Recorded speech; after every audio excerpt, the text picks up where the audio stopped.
Oh, here is Chris, I think. Hey, Chris, how's it going? Good to see you just in time. Good. Can everyone hear? Yep.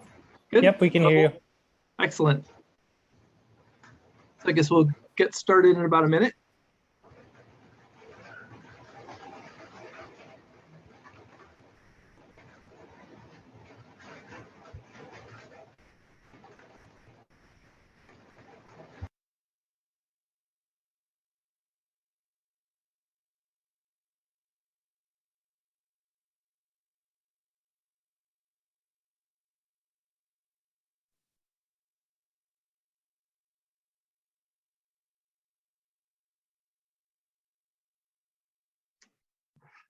I think it's about 12:30. Let's see. That's exactly when we're scheduled to start. That's right. Excellent. Good. So it's about time, right? Yeah, I think so. Okay, so why don't we get started? So good afternoon, everyone. Welcome to our session on integrated policy frameworks. I'm Chris Erceg of the IMF's Monetary and Capital Markets Department, and will serve as chair for today's session. I think we have an exciting session with 3 papers that focus on various facets of financial stability, including how to model financial stability risks, their sources, and what sort of policies can be helpful in mitigating these risks. So in terms of ground rules, each of the presenters will have 20 minutes, the discussants 10 minutes, and then we'll have about 10 minutes for general discussion. Given the time constraints, I'll have to strictly enforce these limits.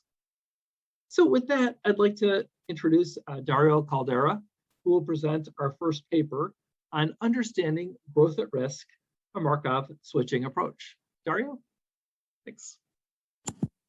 Thank you, Chris, and thank you for the invitation. It's wonderful to see so many friends, but also so many new faces. And today I'm gonna talk, let me see if I can make it in full screen. And then I need to hide you, so I will not be able to say anything, you chat or any of the faces. But today, let me also, 1 second, start the timer. I'm gonna talk about a recent project I've been working on with colleagues at the Board of Governors, Danilo, Pablo, and Francesca. And for this project, 2 disclaimers apply. First, the standard disclaimer, this is not the view of the Federal Reserve System. The second is, if you hear screaming at home, is because we have 2 kids running around. So the paper is called Descending Growth at Risk. And we think that, can you see the titles? Because I cannot hide this bar. Okay. Anyway, yeah. Perfect. So, and Descending Growth at Risk, it's a kind of we thought a timely question and a timely line of research, because risk management is becoming more and more an important consideration for policy decisions. It has always been. Many monetary policy decisions by the Federal Reserve, for instance, have been related to risk management considerations, as shown in a paper by Evans, but more recently, in a low interest rate environment, risk consideration became even more prominent. And that's important because, as shown by many, including Tobias Adrian and co-authors, risk management can reduce indeed the probability of a future financial crisis. However, there is a measurement part that is not that simple because, of course, we need to quantify risks to the economic outlook. And in doing that, there has been a lively debate, of course, about how to measure risk and what are the sources of risk. And in particular, questions have been related to the ability to detect time variation in downside risk, given that we often talk about episodes that are fairly of crisis, or that are fairly rare. We think about the tail of a distribution of future outcomes, and what drives time variation in risk. So before getting started, let me talk and describe carefully what is a growth at risk. So for growth at risk, what we mean is we want to model the entire distribution of an outcome variable, which is typical real GDP growth, conditional on current information, which typically takes the form of an economic activity and financial indicators. So the reason is we typically look at mean forecast, that's or model outcomes for our forecast, but what we care about in this line of research is literally thinking about uncertainty and risks around the forecast. Now, one robust result that one can see emerging from existing papers is that the conditional mean and volatility of future GDP growth is negatively correlated. So let me give you a visual example here. Here I'm plotting, think about this as distributions of future GDP growth. One is normal times, so the blue distribution is a high mean, around 2% and low variance GDP growth distribution, and the other is crisis time or prediction of crisis time in the future, more specifically. And is a distribution that has a lower mean and a higher volatility. Now, look at these distributions, which we have obviously carefully crafted in this particular example. And what you see is that when the mean and volatility move together in opposite directions, what can happen is that the right tail of these distributions are pretty much overlapping. So the risk to the upside is fairly constant in these two regimes or these two hypothetical time periods, while there is way more probability mass of negative outcomes in the red distribution, so in crisis time relative to normal times. And that's what we mean by growth at risk. But that's also kind of give away a bit the intuition behind our paper. So what we thought is that while the standard approach to measure risk relies on quantile regressions, which is a flexible approach to quantify risk, our conjecture is that indeed, if one can summarize growth at risk to the interaction between first and second moments, parametric models, even fairly simple parametric models that we all know how to use and estimate, should be able to deliver plausible estimates of growth at risk. And that's what we wanted to test in this paper. And for this reason, we wrote a Markov switching model to model the entire distribution of future real GDP growth. Now, the key ingredient to make this machinery work is that, contrary to the typical Markov switching model, where the probability of transitioning between and among regimes is fixed over time, what we find is that we need the transition probabilities that are time varying, and even better so if they are endogenous, if they depend on the state of the economy. Despite the endogenous probability framework, we still find that a parsimonious model with two states, you will see fairly simple model, can capture the key features of growth at risk. Now, what is the advantages? Why do we think this is interesting? Well, we are used to work with these parametric models. Markov switching is a well-established parametric approach that we have used in a variety of ways, but what's beautiful about thinking about conditional distributions, and that's an insight that of course has been there, is that it's a great way of summarizing non-linearities.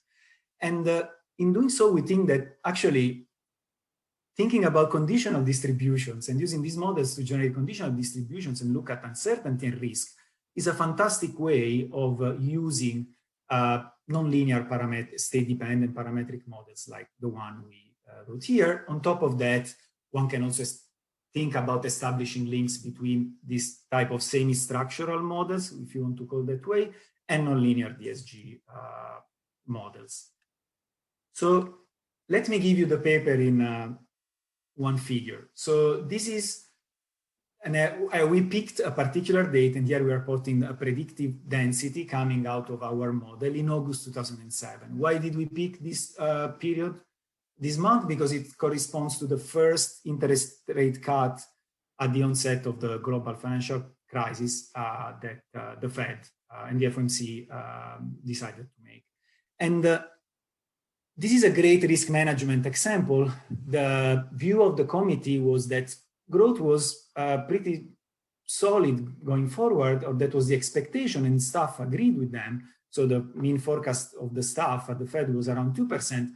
However, there were some downside risks to growth that increased appreciably. Now, how does our model capture these type of periods? Well, it captures it by having actually a predicted density that it so happens is pretty well centered around the Fed staff forecast in 2007, but it has a long left tail. A tail that also increased relative to June and July that year. So that's kind of the idea of how we can use these models for policymaker. Now, how does the model generate this left tail? Well, think about having, you are sitting in August 2007 and the model gives two densities, has two state of the worlds that are possible. Normal times, the green line, and that actually is the forecast that coincides with the staff forecast pretty much. And then it has a bad regime, a crisis probability regime, which is the red distribution. What the endogenous probability mechanism does is to take the weighted average of these two distributions to create what is now the gray one. And in this particular case, yes, the probability of going from transitioning from good to bad had gone up, but only by a few percentage points. So I think it was about like 22%. And that's what created give rise to this left tail here. So without further ado, I hope you got the gist of the mechanism and what we are attempting to do. Let me zoom in into one key equation in our model, where in this particular case, we model 1 year ahead average GDP growth as a function of a constant of some factors like financial factors F and macro factor, which is M, and then an error. Now, relative to a standard linear model, the key difference is that these coefficients depend on an unobserved state S that can either be 1 or 2, which is a normal and a bad regime. And yeah, we use in this particular application one lag, but we can use more. Now, what you're looking at here is a direct approach of generating a forecast. However, behind this model, there is a system of equation. This is a VAR. So we worked out also a more traditional VAR specification where the forecast would be generated iteratively. The advantage of the direct approach is that we wanted to be able to compare more closely to Adrian et al. And to say local projection type method. But what are the three key ingredients? So regime-specific mean and volatilities. That's what I discussed in the first slide intuitively. That's what we really want to play with.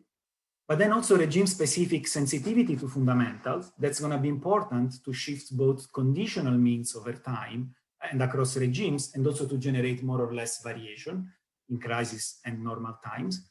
And then the financial and macroeconomic conditions that influence the regime probabilities. Now, let me first give you the estimation. So we estimate this model on monthly data. We also have quarterly. We did it monthly because in real time at the Fed, we tracked the evolution of risk starting in March last year, and we needed higher frequency than quarterly. So, but that will not be part of the presentation and is not key to the results. What do we find when we estimate this model on US data from 1973 through 2020? Well, we find two regimes. They are quite well identified. The bad regime has a low mean and a high volatility, not surprisingly, and the normal regime has a high mean and a low volatility. So that all checks out. We also find asymmetry of sensitivity to fundamentals. So beta is the coefficient on financial conditions. And what you see, and this is the contemporaneous one, the coefficient is twice as large in the bad regime than in the normal regime. This is all estimated using Bayesian techniques. So you can see that the distributions of these coefficients is not like it is partly overlapping, but it's quite distinct. Relative to what you might be used to, we also find that when we use a macro factor to measure macroeconomic conditions, we also find a much higher elasticity of GDP growth to macro conditions in bad times relative to normal times. And that's true once you use a richer indicator of macro conditions, also when you run quantile regressions a la Tobias, Nina, and Domenico. And there is also an asymmetry in regime transition probabilities. So let me show them here. So this is how we specify. So you think about the standard Markov chain, the probability are fixed. Here the probabilities of transitioning from normal regime to bad regime are a function of a logistic distribution, and they depend again on the financial and the macro factor. So this probability, instead of being fixed, they vary over time, and not surprisingly, they increase in the wake and during recessions, so that there is a higher probability of transitioning to a bad regime when macro and financial conditions start deteriorating. And of course, the same happens, even to a less degree, when you transition from bad to normal. The huge spike is the recent COVID rebound in 2020. Now, another advantage of using Bayesian methods to estimate growth at risk is that the predictive densities that we compute here is just many integrals, but what do they mean? They simply mean that when we compute predictive densities using Bayesian methods, we can include easily all sources of uncertainty. We can think about uncertainty related to the parameter values, so the thetas here, uncertainty about shocks, and uncertainty about the regimes, because again, the state is unobserved. So we use standard algorithms and to build and draw from the posterior densities of this model. Now, the challenge and the beauty, or if you want, of these methods is to draw from, to get real-time inference on the current state. And again, I have no time to explain this in detail. We take good care of it, both when we do the direct approach and when we perform the iterated forecast. And the idea is that effectively we are using these transition matrices to simulate the states. And this is the pseudo real-time simulation of the probability of being in a bad regime, in a crisis regime. So a couple of points.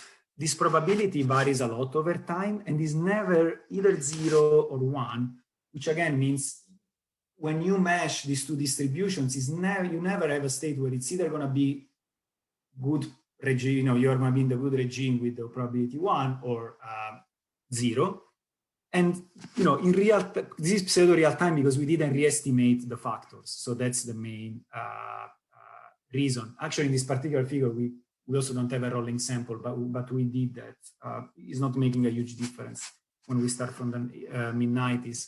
But these probabilities jump up, start moving up prior to a recession. Then, of course, they are at the highest during a recession. But again, considering that even during the GFC, the recession was called only well within 2008, we have found that indeed we can get early warnings, or the model can detect a thicker left tail, more growth at risk as financial and macro conditions start to deteriorate or activity to slow down.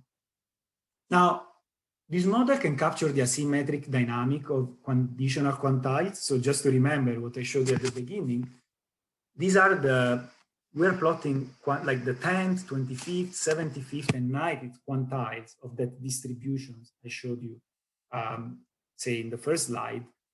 And what you see is that we can recover this result where the upper quantiles, so the probability of good outcomes is relatively stable compared to the probability of bad outcomes. So the lower quantiles are much more volatile relative to the upper quantiles, which again, it is a feature of growth at risk, and this model generates it uniquely by combining mean and volatility. Now,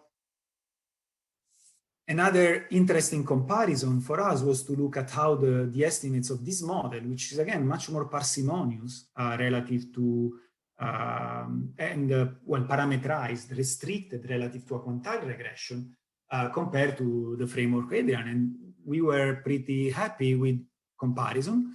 The quantiles from the two models look fairly similar. At times they diverge. And we think, again, that's okay, especially when there are big events or big observations. You get that the two models do not coincide. But to us, again, that's kind of a reason why we should track both models. First, because I guess these are two alternative approaches. I want to be robust across approaches. And second, these are periods where we care the most about estimating risk. So we need to be particularly careful at providing, for instance, our policy makers the range of estimates on risk. Now, let me give you a real-time example, and let me check how I'm doing with time. I have 2 minutes, so that I'm good. So we ran quantile regressions, and then this model, almost in real time for this model, we came up with it a couple of months later. But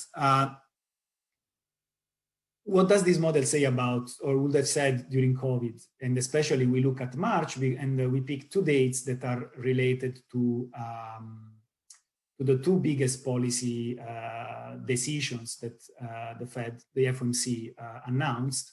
So in March 13, so remember, we have a macro and a financial factor that I didn't explain, but March 13, in the wake of the first FOMC policy announcement, financial markets were scared, tight, VIX skyrocketed, and so on. Because we have this factor that uses daily data to build, we could run the model in real time on March data. And what we had was that the probability of a bad regime associated with this increase in financial tightening went up from probably an average of 15, 18% to 42%. So we had an increasing risk associated to, that here you can see from this peak left tail. Then on April 2nd, after the terrible initial claims release at the end of March, when we rerun the model, so the macro factor got updated. And you can think about the macro factor as the Aruba-Dibble-Scotty Philly Fed factor. Well, then this is one of the very few times when the model assigned almost probability 1 to the bad regime. But even in this instance, what you see is that, again, the model didn't really find an increase in the probability of good outcomes. So not only more uncertainty, but because of this simultaneous shift in the mean, it increased a lot the probability, or it signaled a notable increase in the probability of bad outcomes. And this is just a quick summary. And we have more. We have looked carefully at the forecast performance of these models. We found a nice trade-off between short-term forecast accuracy and long-run. So I have to stop. Long-run ability of this model to capture growth at risk, which I will hope will be part of the next iteration of the paper. But just to conclude, Markov switching models can indeed be used to quantify and understand growth at risk. They can capture dynamics that are similar to QR models, despite being more parameterized.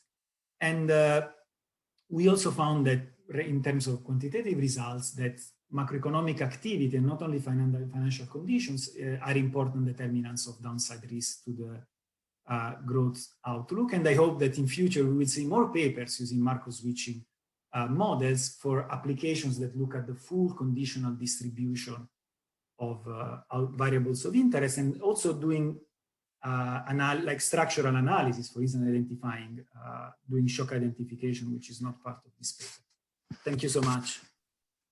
Well, thanks very much, Dario. Very clear presentation. Our discussant will be Carl Stedman of the FRB Kansas City. Carl, 10 minutes.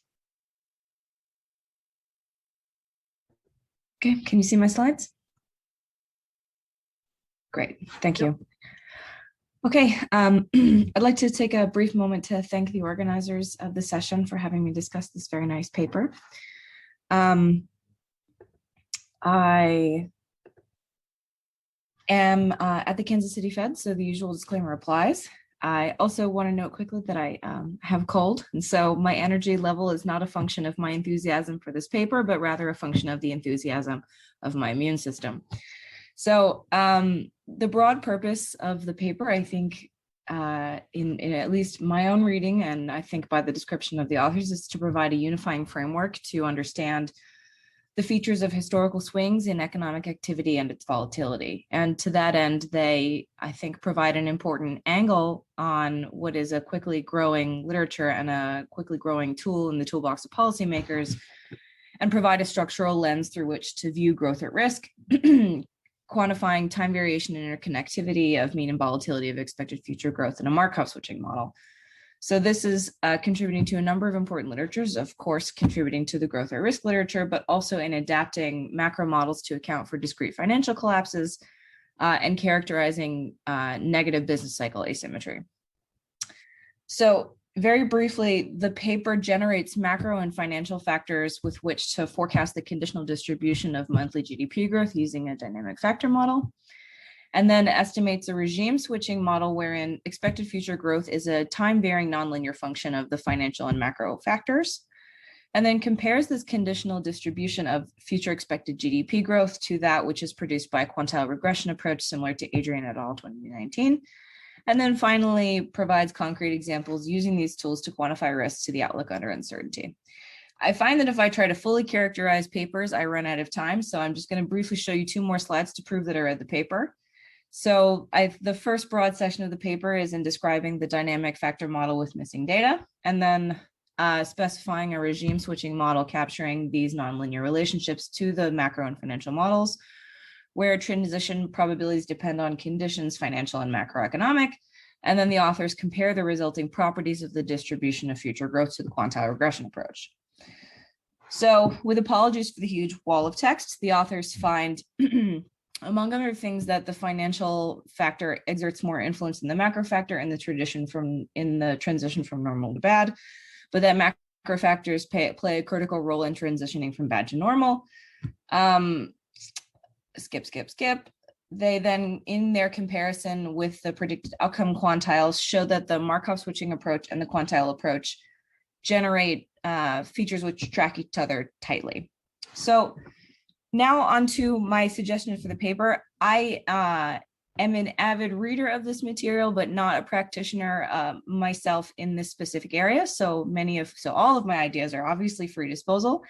And it's mostly as a broader reader that I make a series of suggestions to the authors. So, and also I feel that they left me very little low-hanging fruit to go for. And so thanks for that. So first of all, I find myself wondering if the framework is statistical or if it's fundamental. And by that, I mean the following. So if the framework applies to value at risk, capital flows at risk, inflation at risk, if it's multifarious in that way, then this duality, if it's statistically general, that would be a really big contribution. And if the authors could show that it's always general, that would be amazing. On the other hand, if it's fundamental to growth, I think that would be an interesting thing to show too, and would up the contribution of the paper. The specialness to conditional growth, I think, would be an interesting element to highlight. On paper, the exercise is basically statistical, but there are some links to the paper to fully structural mechanisms, and where they're referenced in the paper, it would broaden the appeal of the paper to spell it out a little bit. So basically there's a sentence on page 4. If you formalize that, then it would up accessibility to someone who is not always thinking in terms of the econometrics and is thinking in terms of the fundamentals first and foremost. I found myself throughout the reading of the paper hoping that the authors would further narrate or characterize some of the episodes marked by the following. So first, false positives to the upside and downside. And there are some instances where authors do talk about what's going on here, but it's a little bit of a general characterization in the sense that false positives with respect to the bad state occur when the financial factor spikes with no accompanying drop in the macro factor. But I found myself wondering what happened here. Is it all just instances similar to the LTCM crisis? Is it policy where there are certain indicators that were prime or particularly unperturbed within the financial factor? And that can tell us a little bit more about how the model works, but from a policymaking standpoint, it can tell us about maybe elements where when we see it spike by itself, perhaps we worry about it a little bit less. Kind of relatedly and very simply, I found myself wondering how many such episodes there are, when they occur, and whether they become more or less frequent during particular times. And what comes to mind chiefly is during the Greenspan put. And then I also was interested to know, and this just may be a function of personal curiosity, what is going on when the quantile regression and Markov switching models disagree with one another. This slide is almost exclusively functions of my own personal ignorance. So it's mostly asking for clarification. In the application section, I wonder, this could not only be ignorance, but misreading. I wonder why the authors couched the discussion in the application section in terms of the output from the quantile regression model. That's what it seems like to me. Perhaps I'm mistaken. If the object of the paper is to highlight the Markov switching model. And then I found myself wondering which Markov switching model we should pay mind to, given that section 3 compares a Markov, characterizes a model with a normal and a bad regime, whereas section 4, which is compared to the quantile regression model, compares a Markov switching model with a good, a normal, and a bad regime. And so I found myself wondering if I was comparing apples to oranges between sections 3 and 4. Similarly, I wonder why not keep the examined event sets consistent between sections 3 and 4. It's some of the episodes are shared between the sections, but some of them are not. And so my ears always perk up when I see comparisons that are not consistent. This is possibly contained in the appendix, which I unfortunately always gets short shrift to the reader, I think. But I found myself wondering which is best among the 3-state Markov switching, 2-state Markov switching, and the quantile regression model. And then my last comment in the clarifications realm has to do with two black boxes in the paper. One is how the lag lengths of the factor model are selected, which is kind of a lesser order question. But a more fundamental question that I found myself asking was how the variables are chosen for the macro and financial models, given that the model is purposefully parsimonious. And basically, first, knowing why the authors choose what they choose allows the reader to hone in on the specific mechanisms of growth fragility, which is important for those of us who are trying to write papers about it, but it's also important for those of us who are thinking about policy. So, secondly, it makes me wonder whether the authors might be open to the idea of a flexible inclusion approach. So, financial variables have very different dynamic properties. So aggregating predictors into indices, some information can be lost, and an approach that allows individual variables to enter the model in a flexible way might be of interest. And then reporting the entry and exit of those variables would feed into my previous point. My last slide has to do with some minor things and stuff akin to a wish list. When I wrote these slides, I asked if it was possible to execute for inflation, but then I saw that one of the co-authors has a paper in this very same space regarding inflation. So I'll check out that paper. I don't know if maybe it's quantile regression. So then I wonder if it's possible to do Markov switching for this, because as someone who's at a Federal Reserve Bank, I'm sort of like, well, now I'm thinking about inflation risk. The mean and the expected and volatility of expected growth, what you're finding for the United States is essentially two main regimes, right? So I immediately, as someone who works on international questions a lot, thought to myself, is it generalizable to outside of the US? And so it might be hard in a number of contexts, but certainly there are a number of advanced economies that you could peruse to see if the rare high growth, high vol regime is more common in other places. And then everything else is minor stuff that's pretty self-explanatory, and I'm running out of time with which to say that this was a paper that I really enjoyed reading, that I think is offering a really important angle, especially with respect to model uncertainty in a cutting edge literature, in a cutting edge literature. And it's very thoroughly executed and well written, which are two things that are difficult to do together. So thanks very much. Well, thanks very much, Karlye. And maybe I can start with just seeing if Dario wants to respond to any of the comments just briefly, and then we can open up to questions. Thanks. This was a great discussion. we are writing and now rewriting the paper. So your comments were spot on. I liked all of them, and there is a lot of food for thought. So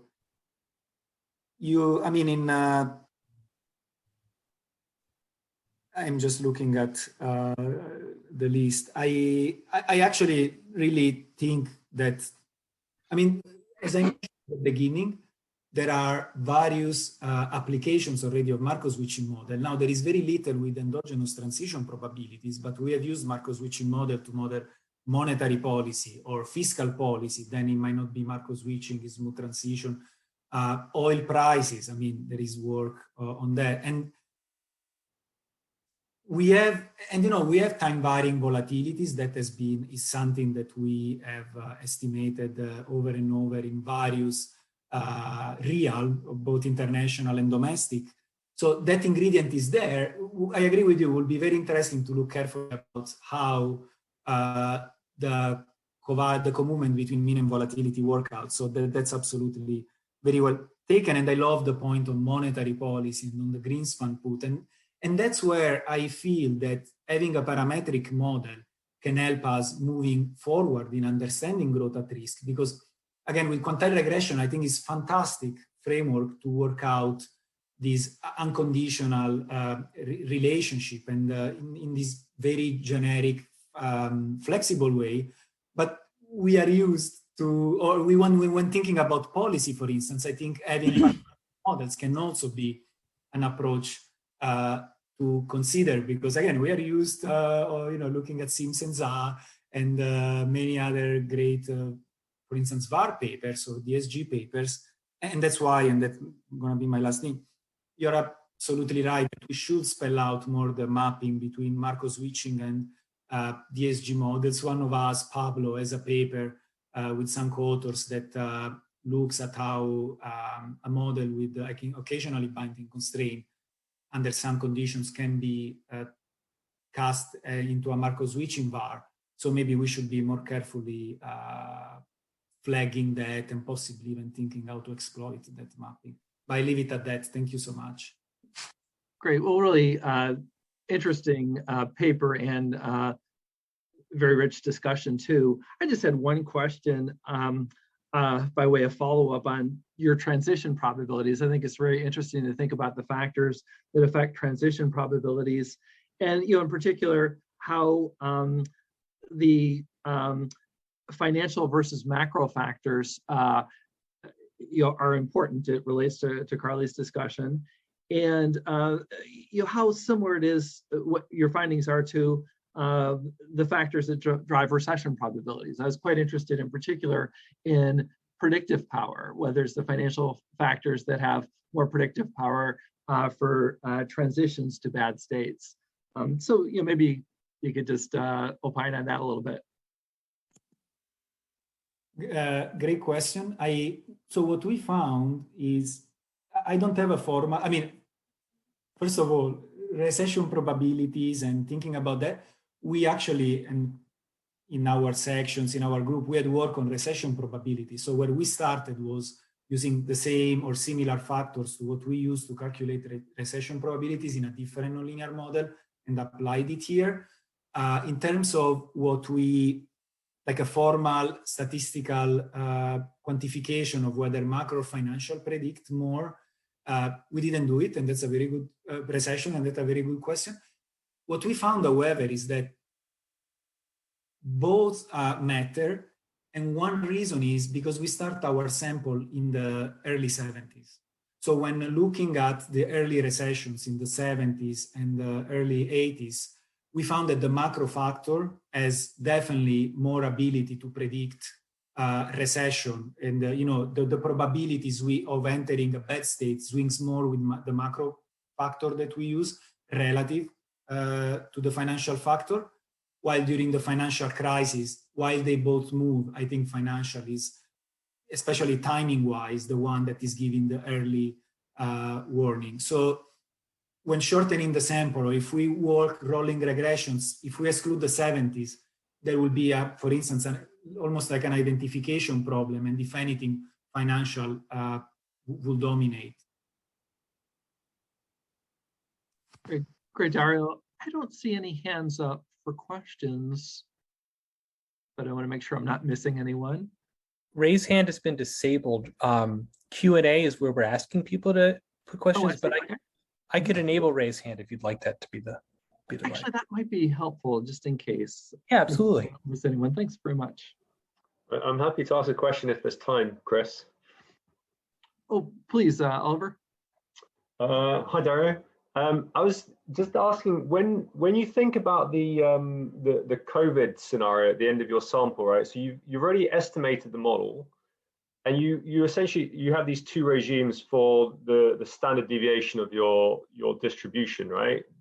Does that kind of mean that there's kind of a, you know, even however bad the factors get, this distribution can't get any bigger, right?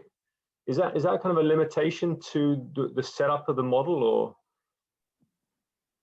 Yeah, so what's true is that the estimation of the parameters is essentially unaffected by COVID, especially in the direct approach where we look at growth 1 year ahead. So we stop the sample 12 months prior to COVID. What's true is that in terms of at least of shifts and moving around the conditional mean, what helps us a lot is having the sensitivity to fundamental to be time varying. So through that channel, when the macro factor collapsed, having a high elasticity to fundamental in the bad regime implied a huge swing in the distribution to the left. In some version of the model, which are slightly more restricted, and that's where actually the other comment was great about model evaluation. How do we evaluate models? That's I forgot to mention. That's a great comment. In a restricted version of the model, the distributions in the bad regime got so far out that we had bimodality. We had two modes in the distribution because the model was still assigning some probability to the good regime, but the bad was so far out that you had two modes emerging.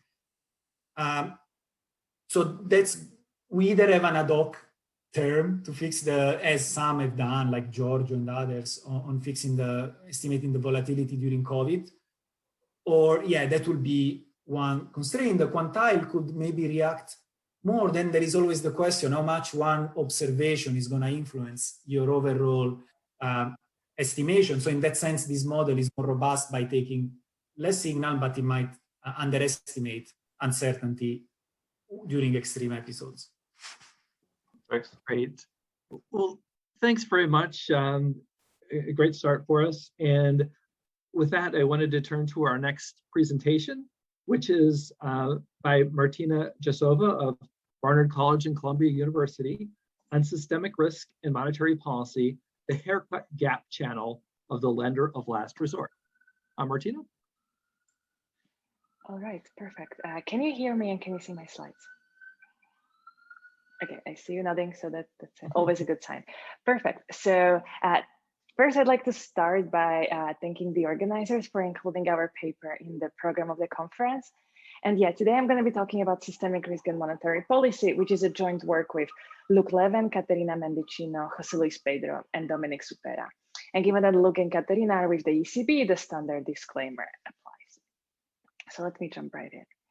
So in response to both the global financial crisis, but also more recently, as a reaction to the COVID-19 pandemic, we have seen central bankers reviving lender of last resort policies and implementing a number of large-scale, unprecedented changes to their liquidity operations.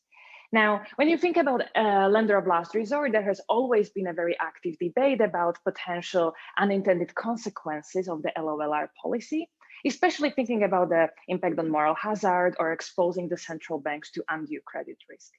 Now, in this paper, we're going to take a slightly different take, and that is motivated by the fact that banks actually need to post securities as a collateral in order to access these lender of last resort liquidity facilities. And this means that the LOLR might possibly affect bank interlinkages through common collateral exposures. So let me reframe this a little bit better in the following slide. So in this paper, we ask the following question: does lender of last resort policy affect interconnectedness and systemic risk in the banking sector?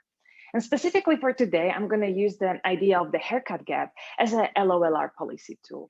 I'll introduce what haircut gap really is in detail in just a couple of slides. But before I get there, let me tell you just briefly that you can think of a haircut gap as a difference in haircuts that are applied by the private market and by the central bank on bonds in repo operations. And as the slide suggests, I'm going to use the case of Europe. So the central bank I'll be thinking about today will be the European Central Bank. Now, the second thing that we're going to do is that we're going to start with a broad group of securities that can be pledged as collateral, but then we're going to focus on the role of bank bonds.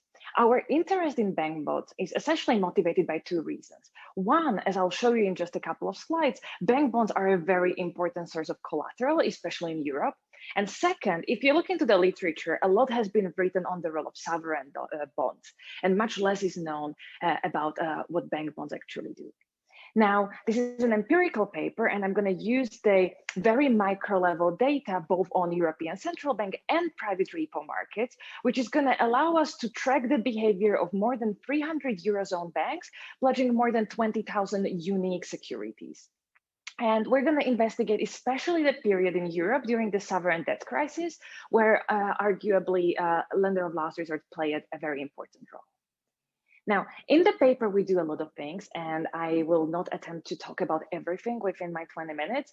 So before I jump into a couple of interesting details, let me give you a preview of the entire paper. So in this paper, we document the haircut gap channel of LOLR policy, and we do it in a couple of steps. In the first part, we show that LOLR incentivizes banks to both increase holding and pledging of bonds that are associated with high haircut gaps.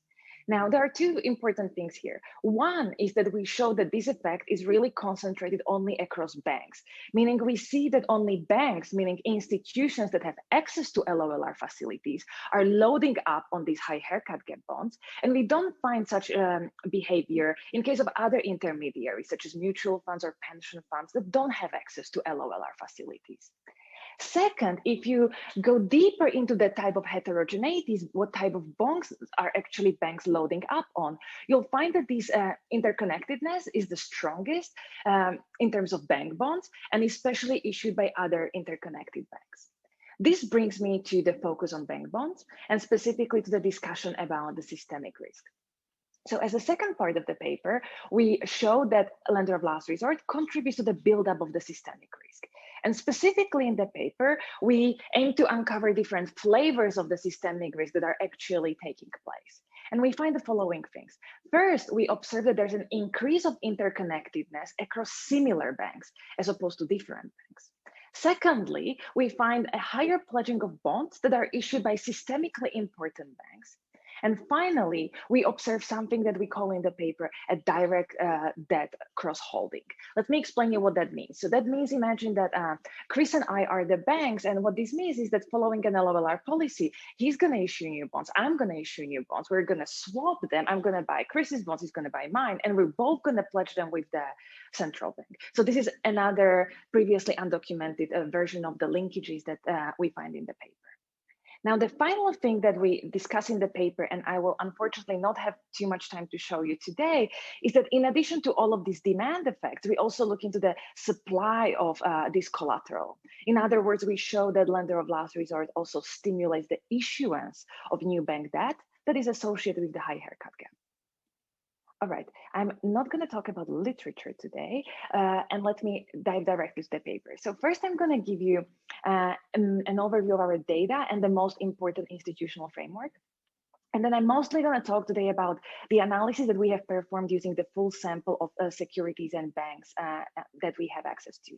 And then finally, I might just touch up on this, but if you're interested, it's definitely in the paper. We redo all our analysis using two very targeted ECB haircut rules that allow us to go even deeper after the identification. All right, so a few words about the data.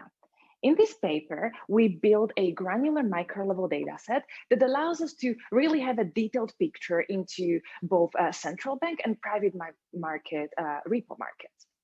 So let me start with the central bank. So in the bullet point number 1, I'll showing you the data set that we have access from the ECB side. And specifically, this is the market operation databases that allow us to see two main things. One, we see how much liquidity each bank is getting at each time t. And second, most importantly, we see what types of securities these banks are pledging as a collateral to access the liquidity in repo operations. Now, this data is extremely rich. And what's going to be important for us is that we can observe the bank pledging securities at an ISIN level. And this is going to be aggregated to monthly data today.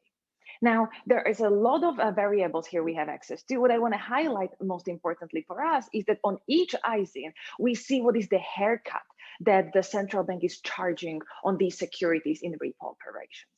So that's the central bank side. Now we're going to map this to the private repo market. And to this end, we are going to use data from two leading clearing houses in Europe, an LCH ClearNet and Eurex. And similarly, we are going to have access to ISIN level data when we'll be able to see on the specific ISIN what is the haircut charged by the private market. So these two are going to give us the main core of our analysis. Now, we additionally complement this with additional information on ratings, additional information on the bank balance sheet positions. We're going to construct the ownership structure of all our banks to make sure that we exclude bank holding and pledging within the same banking group. And then we're going to bring in additional variables that are going to be useful for us thinking about the systemic risk. Finally, in the last few moments of my presentation, I'm going to talk about external validity when I compare the behavior of banking sector and other institutional sectors. And to this end, we're going to introduce the security holding data set that tracks 22 key institutional sectors in the Eurozone. All right, so as I promised, more about the haircut gap. So as a bank, you can essentially receive a liquidity from a repo market, either privately, so you pledge a security on a private repo market, or through a central bank. So you pledge the security with the central bank. Now, the key difference that we highlight here is that these two markets charge different haircuts. And we denote the haircut gap of an ISIN level S at month T as a difference between the haircuts that are charged by the private market and the haircuts that are charged by the ECB on the exact same security at the exact same point in time. Let me show you how these haircut gaps actually look. So in this graph, I'm showing you the case of the representative asset class. So these are uncovered bank bonds with 1 to 3 year residual maturity and a fixed coupon. In the left panel, on the red line is showing you the evolution of haircuts applied by the European Central Bank, depending on the different rating notches of the security. The blue line is showing you the same, how this same security is being valued in terms of haircut by the private markets. So you can think of a haircut gap as a vertical difference between these two lines. And that's exactly what I'm plotting in the right graph. So notice the most important thing, and that is, if you think about very safe, highly rated securities, the haircuts are roughly very similar in private markets and with the central bank. The lender of last resort really kicks in the lower rating notches when you see that the haircut gap is really dominant. Now, there's a different way how you can look at this, and that is we can look at it more geographically and over time. So as we are focusing on the role of the sovereign debt crisis, let me split the securities into those that were issued by the core of the Eurozone and those issued by the peripheral parts of the Eurozone. And you can see that the haircut gap in the core of the Eurozone has been relatively stable, but we have seen that the highest haircut gaps are observed on securities issued by peripheral countries, especially in the height of the sovereign debt crisis. Now, switching gears a little bit, because I'm going to talk a lot about bank bonds, I want to show you a few things that were unclear to us when we started the project. One interesting thing about bank bonds is that bank bonds are very heavily held inside of the banking sector. And that's what you can see here on the graph. So that already speaks to the fact that bank funding structures are very highly intertwined. Now, this picture looks very different if you were to look into the holdings of government bonds, because government bonds are really widely used as a source of collateral across a number of sectors. Not only banks are loading up on government bonds, but we see pension funds, mutual funds holding large shares of government bonds as well. So that's one thing that makes bank bonds special. Now, the second thing that's important is that we can go directly into the central bank data and we see what types of securities are used as a source of collateral. And here I'm using the data of the ECB on the collateral pledging throughout this full sample. And a lot has been said about the role of government treasuries, and that's the blue area. So you see that the government securities are an important source of collateral, but by and large, the role of bank-issued securities is even more important, and it's highlighted here in red, and it has been much less understood in the literature. Now I'm going to take these red bank issued securities and I'm going to unpack them a little bit more. And that's what I'm doing in this next graph. And what you can see is that, especially if you look into the height of the sovereign debt crisis around the years 2012-13, what you see is that the types of bank bonds that were most pledged with the lender of last resort were bank bonds issued by distressed peripheral countries and especially pledged by other domestic banking institutions. Now, in the paper, we link this further to that this is consistent with the holding behavior, and in addition to the issuance of these bonds. I'm going to skip this for today's talk, and I'm going to move more to the formal analysis. So in the formal analysis, we're going to start by running a very simple regression that is going to allow us to understand what is the impact of haircut gap on the pledging behavior of a certain ISIN level security S of the bank B in some time T. And to this end, I'm going to start by using the full sample of our data and exploit both the cross-sectional variation of securities and over time. And as I mentioned in the paper, we then introduce more detailed targeted identification strategies, but the results to what I'll be showing today are very consistent.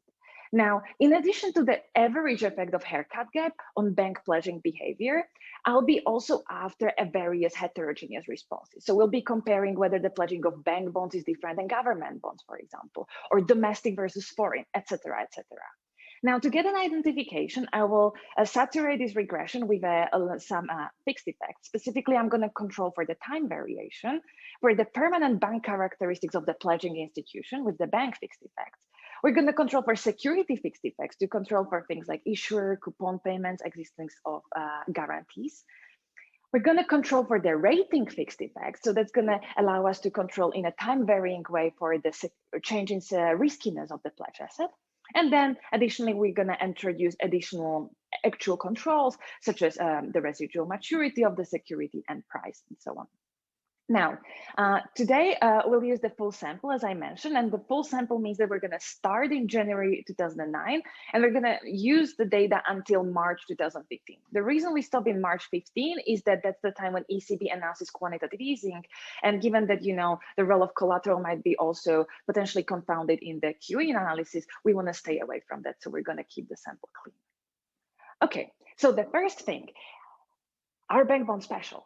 So I'm going to start by looking at the pledging behavior related to the changes in the haircut gap, and I'm going to differentiate the bonds into bank bonds and government bonds. In other words, I'm going to introduce the dummy bank bonds that takes a value of 1 if a bond is issued by a bank and 0 if it's issued by the government. Now, two things to see here. First, you see that securities associated with high haircut gaps are more likely to be pledged with the LOLR. But second thing you see that this effect is much stronger in case of the bank bonds. And this is related to the fact that I already showed you before, that bank bonds are heavily held inside of the banking sector. And so they are more readily to be used as a source of collateral into LOLR facilities. Now, because bank bonds are so important and they haven't really been studied in the literature, for the rest of the talk, I'm going to go inside of the group of bank bonds and tell you a little bit more about them. Now, which direction to go? The way we're going to do this is that, guided by the theoretical literature, we're going to explore a number of interesting margins. The first margin that I want to understand is whether banks are more likely to purchase bank bonds of banks that are similar to them or the banks that are different to them. So you can think of this as basically guided by the theoretical literature on information frictions and peer monitoring. We should expect that banks are better equipped to monitor banks that are similar to them. So we should expect a rise of stronger linkages towards similar banks. On the other hand, you can think of an Allen and Gale kind of narrative. In other words, banks are trying to diversify, so there's a risk-sharing motive behind the purchases and pledging, which would give us potentially a prediction to expect stronger linkages towards different banks. That's going to be the first thing. The second thing I'm going to then talk about is related to the theory of bailout expectation. Now, according to this theory, a bailout expectations in the event of the systemic crisis might mean that banks might be more likely to build linkages towards systemically important banks, so too big to fail banks, or they might directly cross-pledge each other bonds. And this would give rise to a too many to fail problem, as shown in parity law. All right, so let's look at what exactly is happening. So the first margin on similarity. There are many ways how you can measure similarity. I'm going to start with the correlation of the prices of bonds of the issuing and the pledging bank. And what you see in this table right here is that we see that the higher haircut gaps incentivize the pledging of bank bonds, in other words, bank linkages, especially when the issuing and the pledging banks have highly correlated bond prices. Now, there are other ways how you can think about similarity. Probably a very simple way to think about similarity is that I'm going to say that the bank that is similar to me is the one that comes from the same domestic sector. So it comes from the same European country as I do. So we're going to split the bank bonds into domestic and foreign. And once again, you see that this effect is primarily concentrated within the domestic sector. And this is really highlighting the fact that in Europe, the banking sectors are still very segmented.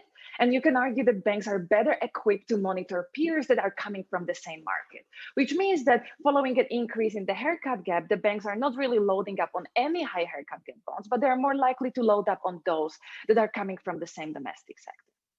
Now, because domestic is so important, I'm going to take this importance of the domestic bank linkages, but I'm going to unpack them a little bit more. So I'm going to move into the second idea of the bailout expectations, but I'm going to focus on it within the domestic banks. So the hypothesis I want to test is that within domestic banking, the domestic banks, high haircut gaps should provide stronger incentives to banks to pledge bonds issued by institutions that are systemically important. Now, how can you measure systemic importance of an institution? There's a very literature on how you can go around this. In the paper, we tried a couple of things. So we measure systemic importance with S risk, but then we also go more simply and we say large banks or highly levered banks are systemically important. Today, I'm going to talk about the S risk. So essentially, I'm going to take the previous regression, but now I'm going to introduce a triple interaction. So in addition to loading up on domestic bank bonds, I'm going to compare whether these bank bonds are issued by systemically risky or other banks. And the results are showed right here in the table. And you can see that in addition to this second line, so domestic and haircut gap being positive and statistically significant, you see that on the top of it, there's an additional push coming from the higher linkages towards the systemically important institutions. In terms of economic magnitude, you can say that one standard deviation increase in the haircut gap is associated with approximately 5.2% increase in pledging of domestic bank bonds, especially if they are issued by systemically important banks. Now, another way how you can do this, as I mentioned, is that you can measure the cross-pledging. So here we proxy for cross-pledging by the fact whether the pledging and the issuing institutions have had a reverse relationship in the previous period. And again, you see that in line with the bailout expectation theory, not only the domestic bonds are important, but specifically we see the rise in this direct cross-pledging of bank bonds. Now, in the paper, we performed lots of robustness that I'm not going to talk about today. And as I mentioned, we exploit very specific ECB haircut rules to get additional identification. Now, I'm not going to talk about this too much today. I'm just going to say that basically the idea that we're using, one is coming from the nonlinear profile of the haircut gap. So there are certain nonlinearities that we can explore. And the second identification strategy is coming from the fact that ECB behaves very strangely in terms of the fact that they follow the first best rule. So it has to be that all rating agencies must downgrade a security for ECB to recognize that the security has become riskier. So we are going to basically compare the downgrades of a security, whether they move the first best rating or whether they move some other ratings. Now, I'm going to use my last minute to tell you something else, and that is that I'm actually interested into whether these results that I showed you today can be really attributed to the lender of last resort. And to this, I'm going to use the security holding data set, and I'm going to compare this holding behavior across banks and then across other sectors, such as mutual funds, pension funds, or insurance companies, meaning sectors that don't have access to lender of last resort liquidity. And that's what you see in this table right here. So we are comparing the effect of haircut gap on holding of bank bonds for banks, so sector with the LOLR access, and for other sectors that don't have access to the lender of last resort. And what you can see here is that this loading up on high haircut gap bonds is only present in case of the banks, in case of the sector that actually has access to the lender of last resort liquidity. If anything, you see that the effect for other sectors is actually negative as the haircut gaps increase. So let me summarize by saying that in this paper, we show the effect of lender of last resort policies on previously undocumented margins, such as bank interconnectedness and systemic risk. And unlike the rest of the literature in this field, we draw more attention to the role of bank bonds that have been less understood in the existing work. Specifically, we show that high haircut gaps exacerbate systemic risk, which arises from the direct cross-holding of bank bonds. Now, one final caveat at the end is that we are not saying that lender of last resort is increasing the systemic risk overall, but instead we are uncovering these new margins through which lender of last resort encourages direct cross-holdings and interconnectedness of bank bonds. Okay, thank you so much.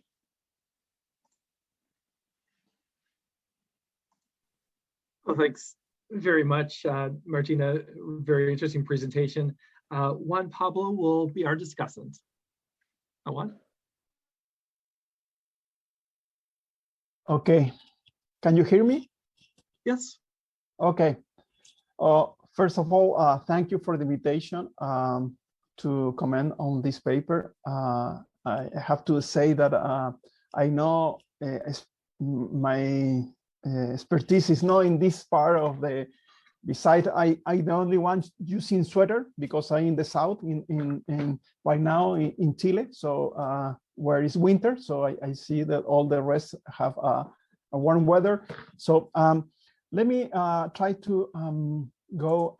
So I'm gonna try to make a just very quick summary of the main takeaway that I saw and try some comment on the estimate on the interpretation. When I read the paper, I get some feeling, but Martina was mentioned the last caveat that was something that I was top of my mind when I was reading the paper, and the paper wasn't that clear in the moment. And now in the final caveat, it writes a little bit more that I was reading in the paper. So I think that that is important to keep in mind that caveat in the end.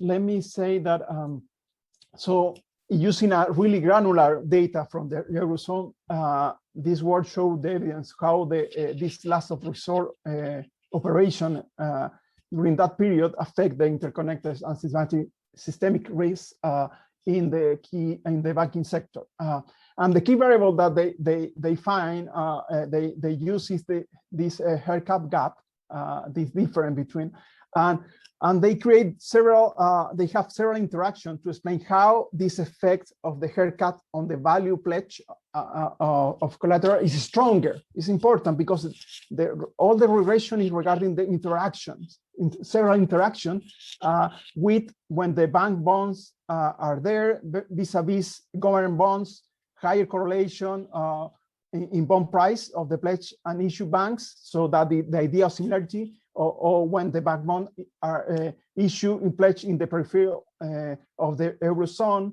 bank bond pledge are systematically important, or when this cross pledging of bonds among domestic banks. And there is, as Martina was mentioned, there is several robustness, so they go very a lot on that. So what I was trying to put in my mind some framework to try to understand. I'm gonna try to do my best to put some view of that framework to try to understand this. So let's try to think of the marginal in one side, idiosyncratic partial effects of this estimation, and the general equilibrium aggregate systemic effects.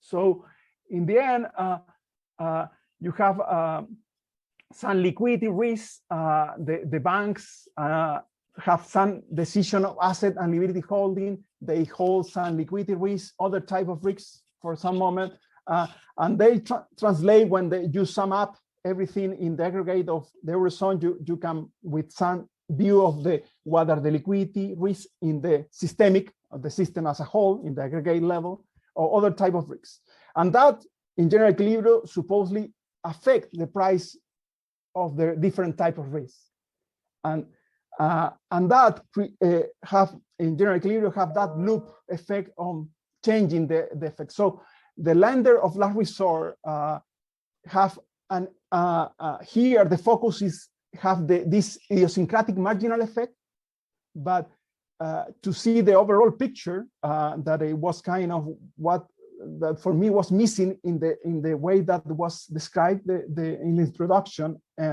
during the paper, this emphasis on that we have to see the cost benefits analysis of the policy of this policy on the European Central Bank is to try to see the whole benefit. So supposedly they try to change some systemic risk or some liquidity risk in the aggregate, and that can affect the price of the risk. And of course, that can have effect in the asset holding and liability holding of the individual banks. And for that reason, I understand the idea, but for example, you can thinking a very different model, so you can think of emerging countries that have a fiscal problem, and they make a reform, and they have credibility to behave better. So probably the risk premium is gonna fall for that country, and probably this country is gonna be able to raise more debt. So in the equilibrium, you're gonna see a rise in the debt, but the country is perceived less risky in terms of default. So how in the way that the paper, maybe I might mistake that I was reading the paper, I didn't see that emphasis of these two cost benefit analysis of that dimension. And why that is important for my view is because one minor comment, I didn't know, probably maybe I'm wrong, but I just to make sure that the value of standing should be some index T-1 when you have bank bonds that have coupons, and then you in each moment of time, maybe you have some value of standing that is remaining. No, is the value of standing of the original issue of the bond? I don't know, maybe I'm wrong, but beside that, when they do the full estimation, and they make a comment regarding what the total effect of the haircut gaps, they sum up these two coefficients in the column 3, but in this sample include the government bonds as well, okay? But when you remove and concentrate only in the case of bank bonds, the haircuts effect disappear. So again, it's appear, you identify the level effects, the total marginal effect, or just the interaction. So there's something to think about regarding this. When you do this kind of interaction, maybe you are just identify the marginal effect of this particular case when you see the stronger effect, but you cannot identify the exact level effects of the haircut gap, because when you remove the government bonds, disappear the level effect that was significantly, and there is not. And again, so if, for example, in some table appear this negative sign. So, and again, regarding marginal and aggregate effects, so probably there is some banks that are doing something in the opposite sign, because in the aggregate you have to sum up something. Someone is pledging more or buying more of these bonds, someone else is doing the opposite. So here you see some negative sign. So and the paper doesn't comment much on that negative sign and what is the interpretation of this, because it is saying something regarding the foreign banks that are different to in the way that they pledge when you have this done. So, and this is one example. There is another estimation that you see negative signs, and statistically significantly, probably the paper doesn't mention much about that. So, and again, so my general view is try to understand on the application of the result. And now in the final conclusion of Martina in the presentation, I see some more balanced way to see this cost benefit analysis and try to see how you frame this message and to try to think of the marginal effect on the systemic risk and the overall impact in systemic risk. But again, I still have I'm no really expert in this, so I still have a problem trying to see, you see the systemic risk is something like very aggregate. So, and then you try to see very marginal effects. So for me, the connection is not that straightforward from one to another, at least for me. Maybe it's, I'm missing something, and I need to think of more deeply on this. Okay, so because there is intended benefit of this policy in this European Central Bank to reduce the liquidity problems the banking, so that was the intention. Okay, and the discussion regarding the consistent theory is still, again, probably I'm missing something, and I'm sorry about Martina about this, but try to do my best to help you to, if you want to reach a broader reader like myself. How the result favors. So I see some discussion, but it wasn't that clear, at least. So they mentioned several papers when you mentioned, but it wasn't that a wording so clear for any readers to try to see why the results are more consistent with the literature on peer monitoring. Is the only theory that could be consistent with this? There is another possibility. So there is all the literature that home bias in asset holding. I don't know if that, because something was different between the banks in the periphery and the bank in the core. So there is something, and her behavior in the banking sector in the periphery. There is, so this policy of the haircut of the European Central Bank create a arbitrage opportunity because it have a very low haircut for a risky bonds, and the gap was much lower than in the case of the market. So that low creates an arbitrage opportunity as well. So that is what is coming out, especially in the risky part of bonds. So I don't know. That wasn't for me, at least, wasn't so clear. So from just to finish, very interesting paper. I learned a lot because I'm not really familiar with this. Very impressive granular statistical analysis of the effect of haircut gaps generated by the lender of last resort.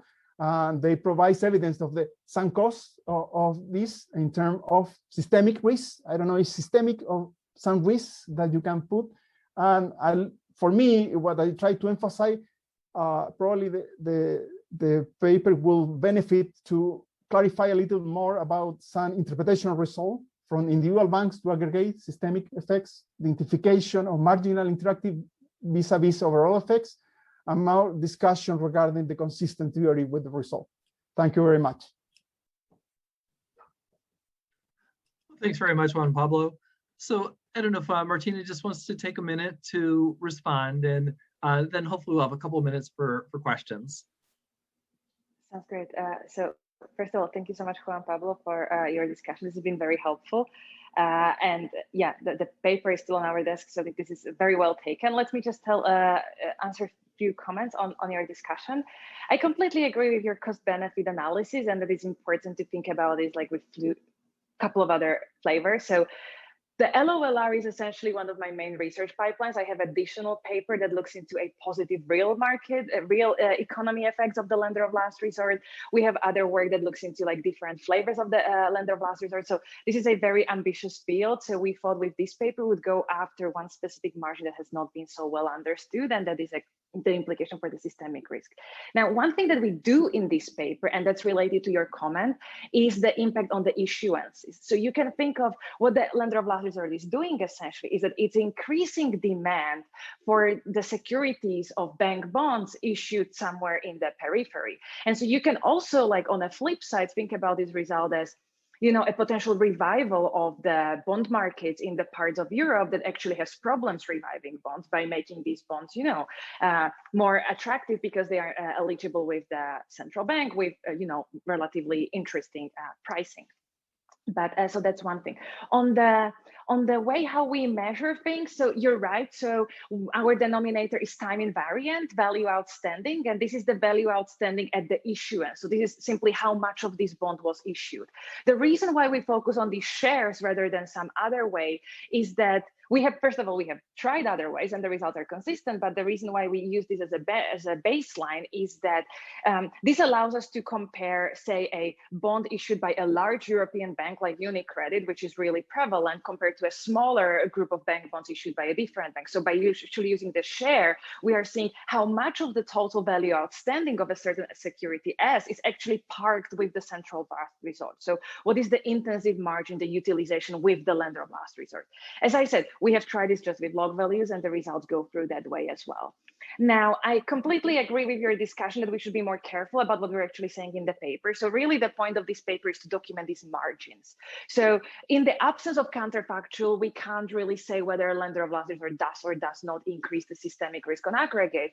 What we're actually saying is that there are certain types of interconnections in the banking sector that would otherwise not arise. So for example, domestic banks linking to the most systemically important bank of their country, or the direct cross-holding. So there are certain linkages that are novel, and potentially one could argue that in the absence of such LOLR policies, these linkages would not be present in the banking sector otherwise. Yeah, perfect. So thank you so much again, and I really welcome all your comments. Oh, very good. So I'll turn to questions. I don't see any hands raised unless I'm missing, perhaps. I guess one somewhat of a question that I would have, maybe it's not quite a question, but I was interested in how collateral policies should be structured on the part of the central bank to minimize some of the risks that you flagged, including of interconnectedness and associated risks to financial stability. And so it was kind of striking to see the step function that the ECB uses that doesn't differentiate between different types of investment grade collateral. Just to be concrete, how might that affect the results if they used a somewhat different schedule? And so it's interesting to just think about those implications. Yeah, I completely agree. And this is actually what made us very interested in the role of bank bonds, because I think we much more know about the riskiness of collateral that is issued by government. So there was a lot of written about, the diabolic loop and the banks being more dependent on, say, Italian, Spanish, or Portuguese economies, and how that creates certain problems. And what we try to do with this paper is exactly to highlight these additional margins that might be important for the collateral policies when you actually think which bonds should be eligible and what are the potential risks associated with bank bonds in particular. Well, thanks. So we have G. Bush that would like to ask a question. So please go ahead. Oh, hi. Thank you, Chris. I appreciate it. The Zoom is a little challenging to handle and my typing is terrible. So thank you. That was a really fascinating paper. I'm in the Central Bank of Mexico and do work on some of these areas. So I really appreciate this paper focusing on the banks. But I guess I just wanted to follow up on the discussion that the emphasis on systemic risk, both in terms of how you measure systemic risk and how you link these cross holdings to systemic risk, seems to be the weakest part of the paper. So I guess it sounds like you agree with that, and that's not really the direction you want it to go. But then if you're establishing these margins, isn't the whole point of the lender of last resort, to lend freely against good collateral, and the haircut is sort of accounting for the fact that they take other forms of collateral. And so the haircuts gap, you would think, is exactly larger where you have the liquidity issues and where the collateral quality is lower. So I'm wondering if since LOLR is your area of research, I'm wondering if you could just comment on how we should think about the first sort of part of your presentation. And that, sorry, I'm going on a bit, but that also responds to the discussant. When you get negative coefficients, one of the ones I saw, those are people who don't have access to lender of last resort. And that's sort of exactly how it's supposed to work, right? Because the ones who do have access to lender of last resort, they're the ones pledging the collateral. So the ones who don't, they're going to offload to the ones who do. And then, so maybe you could just help me understand a little bit the earlier set of results in terms of how we think of a lender of last resort functioning. Yeah, Perfect. Thank you so much. Those are really important questions. So let me start from the back. The fact that we see the final results, you're completely right. That should not be surprising at all. You should see that because there is this additional benefit of risky securities, you should see exactly the banking sector loading up on more of these securities. So you should see that one coefficient on banks being positive and all the other institutions essentially, getting rid of those securities. So that's kind of in line where we're going. Now, if you think about how should we be thinking about the LOLR and the results we have found. So essentially what we're trying to argue in the paper is that as a lender of last resort, you obviously want to lend freely against collateral with higher interest rates. And that's exactly what the central bank is doing here. Now, what we are highlighting here is that there are additional financial stability considerations, because imagine the following. So what essentially was not clear for us in the beginning of the paper is that if I'm a Spanish bank, and all Southern European securities are high haircut securities, then I, as a Spanish bank, could technically diversify, and I could buy some bank bonds from Italy, some bank bonds from Portugal, some bank bonds from my own Spanish sector, and pledge all of them with the central bank. So I would kind of benefit from the high haircut gaps, but at the same time, the banking sector would become more integrated in Europe, and the banks would be more diversified in terms of the risk of other financial institutions that they're holding.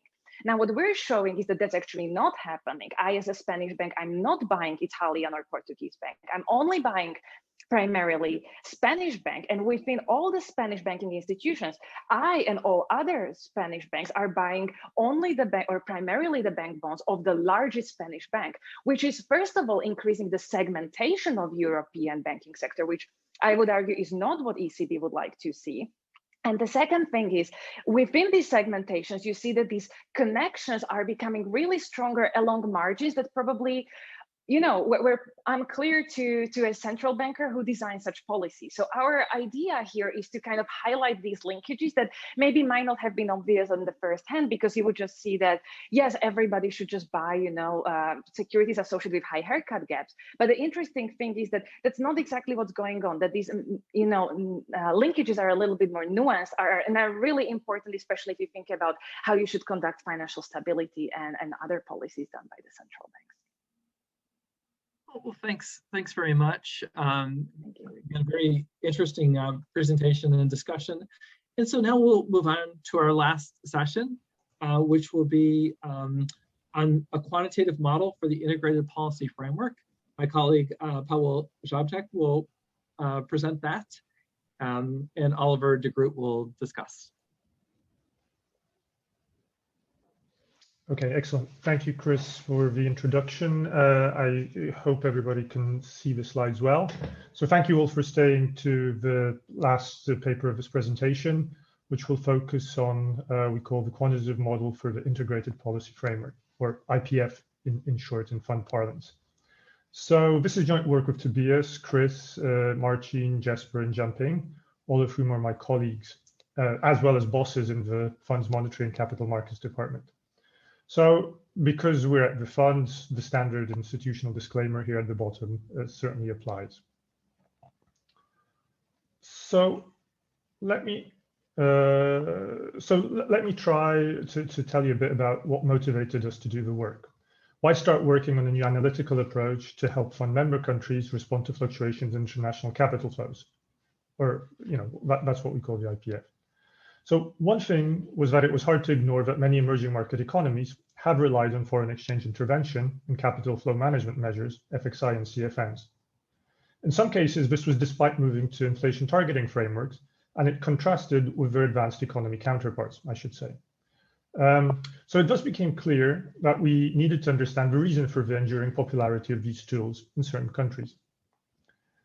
Of course, it's not difficult to actually ask emerging market economy policymakers. And when you do that, you'll find that they typically quote volatile capital flows as being a predominant concern and a frequent source of policy dilemmas. For example, you may hear them telling you that lowering policy rates to deter capital inflows can lead to domestic credit booms and increase financial stability risks. Conversely, contractionary monetary policy during an outflow episode may further weaken economic activity. So there is certainly some sympathy for such arguments in the fund, and accordingly decisions were taken to develop analytical tools speaking to these concerns. Our quantitative IPF model is one such tool.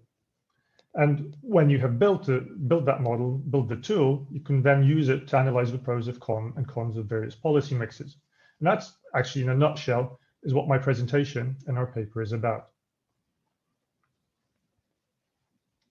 Okay, so broadly, this is also how my presentation will be structured. So in the first part, I will describe the latest vintage of our quantitative IPF model. In the second, I shall demonstrate how we applied the framework to analyze the pros and cons of various types of FXI and CFM policies. To cover our findings, I won't have time to do justice to the rich literature that our work establishes contact with. I will also need to economize on technical details. So for both of these, I refer you to our working paper. By the way, a significantly revised version of that will be circulated shortly, we hope. And at the risk of stating the obvious, this continues to be work in progress, so any and all comments or suggestions are always gratefully received. So let's start by having a closer look at the model and its key aspects.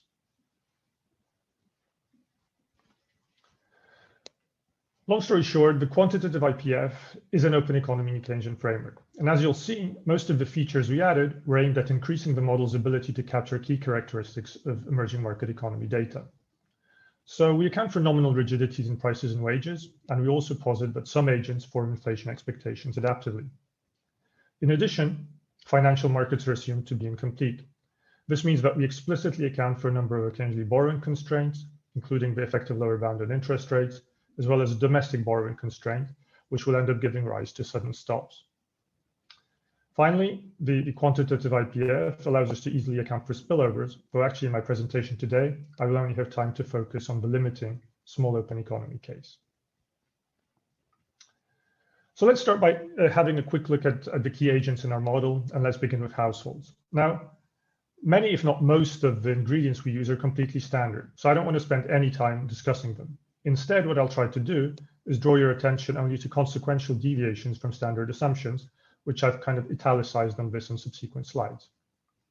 So to that effect, I first note that we move away from the assumption of complete markets by assuming households can only invest in home currency denominated bonds. These are issued by the government and financiers and are default-free and perfectly substitutable, the two types of bonds that is.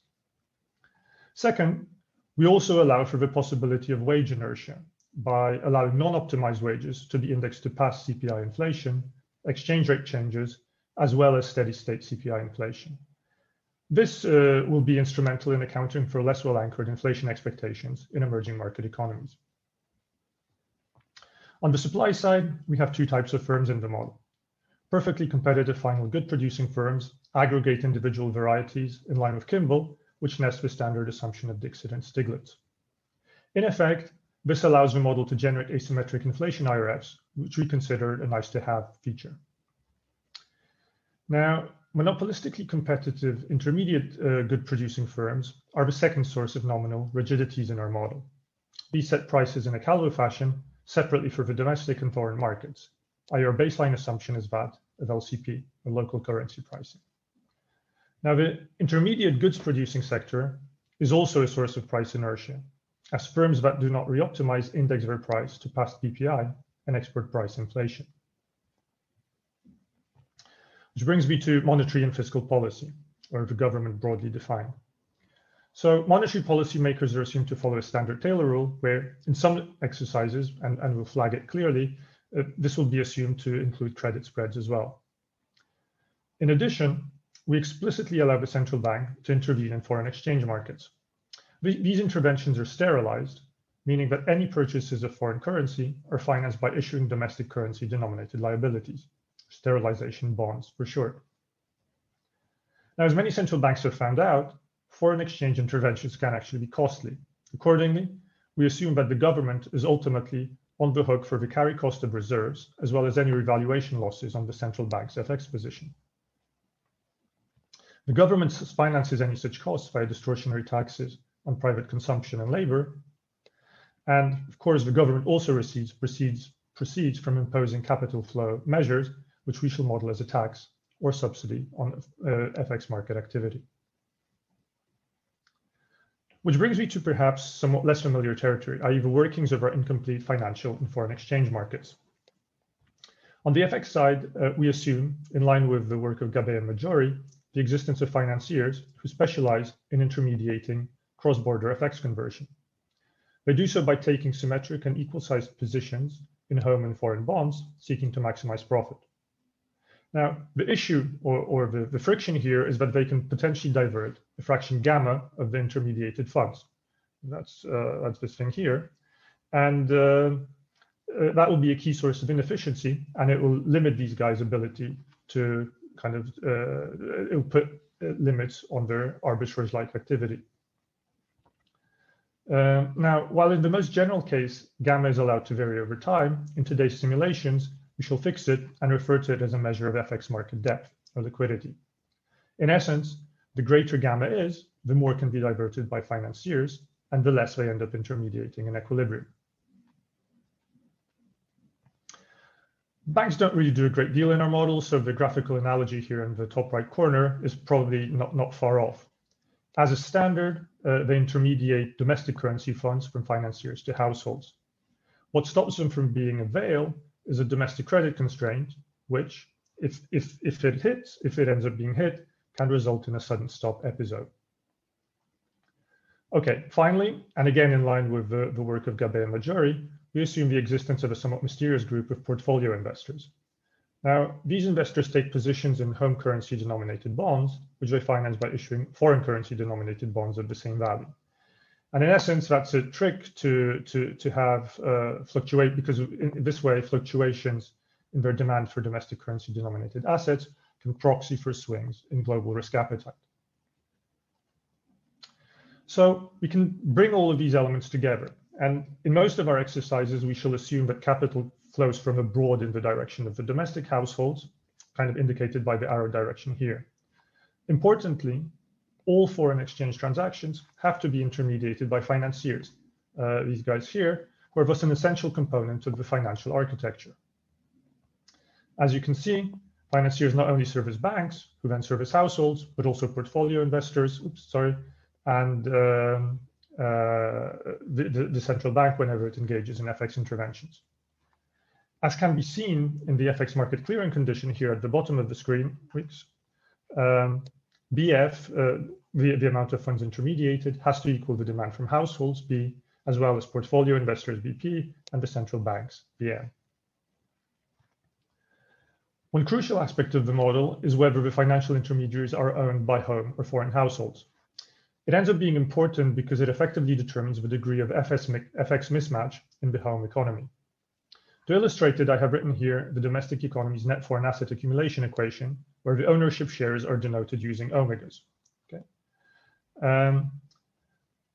And you see them showing up in a number of places. So here I've highlighted the different omegas, different ownership shares using different colors. So for example, omega F effectively determines the currency denomination of net foreign liabilities. When it is equal to 0, home investors are completely insulated from FX moves, and all FX risk ends up being on foreign agents' balance sheets. Relatedly, sudden stops, FXIs, and CFMs are all typically associated with wealth transfers between home and foreign agents.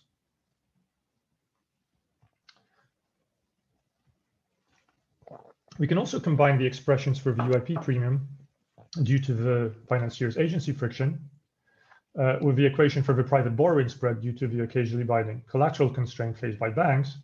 And that way we arrive at a retail-based UIP condition listed here at the bottom of the screen. Now, these extra components that you see here, they account for, they're essentially the extra two key frictions accounting for deviations in UIP. And this equation clarifies how interventions such as CFMs, which is the tau term here, or FXI, which kind of feeds into the BF, the quantity intermediated by intermediaries, can be used to offset potentially inefficient movements in the two wedges. So importantly, the simple equation immediately suggests that the efficacy of FXIs will crucially depend on FX market liquidity, or gamma parameters, while CFMs here can potentially still be powerful also when the FX market is deep. Okay, so I've whizzed through the key model components, and I would now like to spend literally 2 minutes discussing calibration and fit. Essentially, what I'd like to give you is a flavor of what we meant by the model being quantitatively relevant, or what the Q in the title quantitatively refers to. Big picture of a foreign economy is meant to represent the US, while the home country calibration comes in two variants, with the EME variant underlying all the results I will present today. To set parameters describing key steady state variables, we relied on a data set comprising the US as well as 13 advanced economies and 16 EMEs.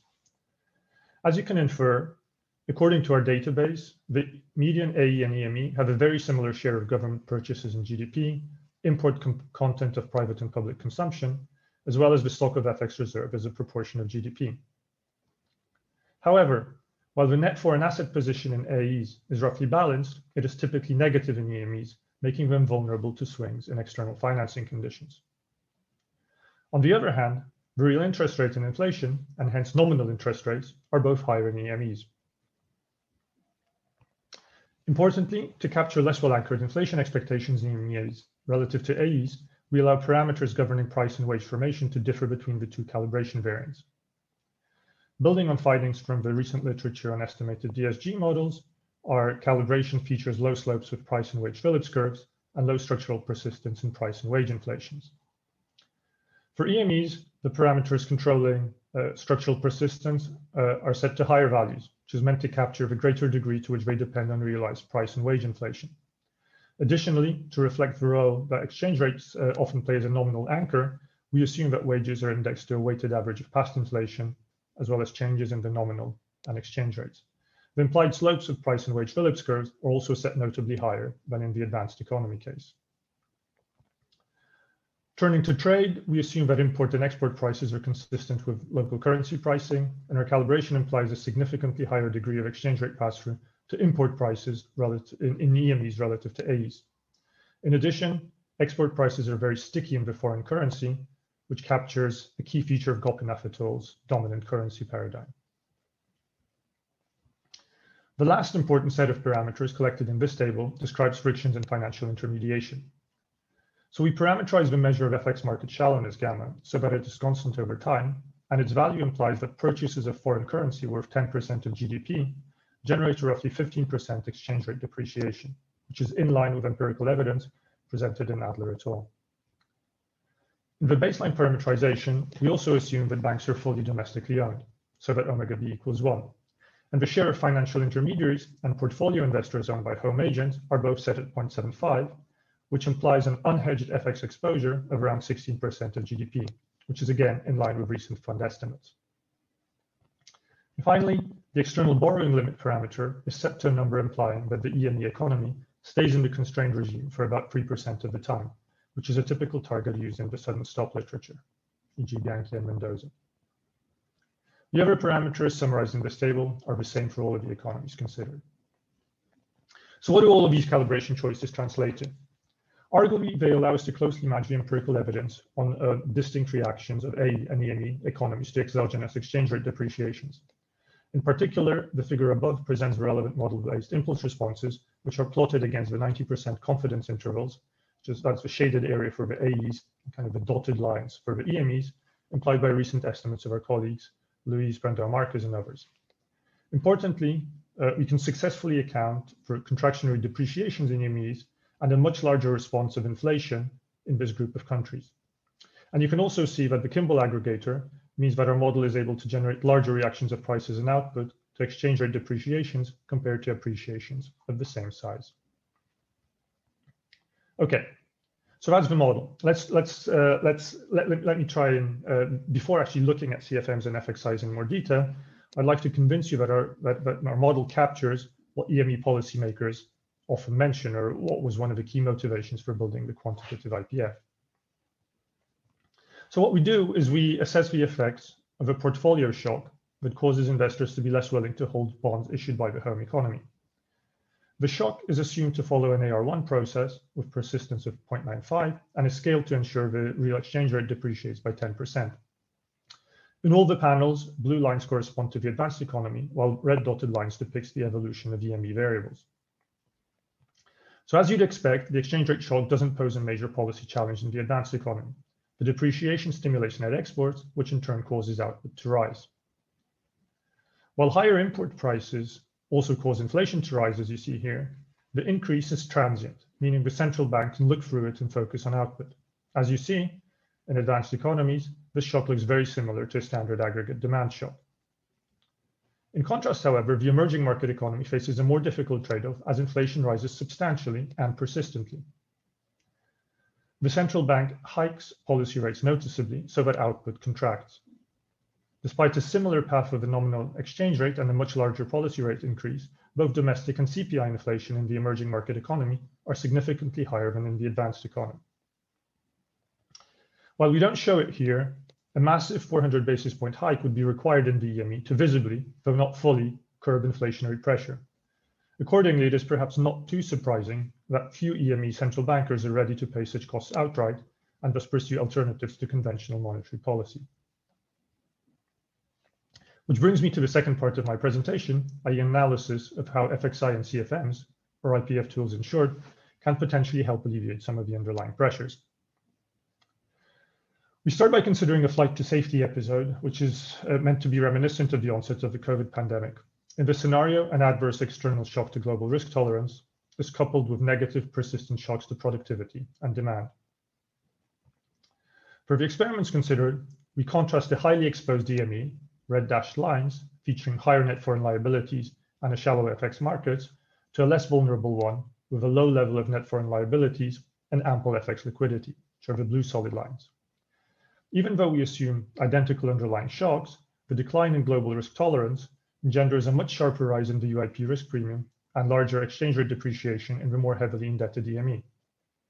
While the greater depreciation provides larger boost to net exports, it also negatively hits the balance sheet of domestic agents due to FX mismatches.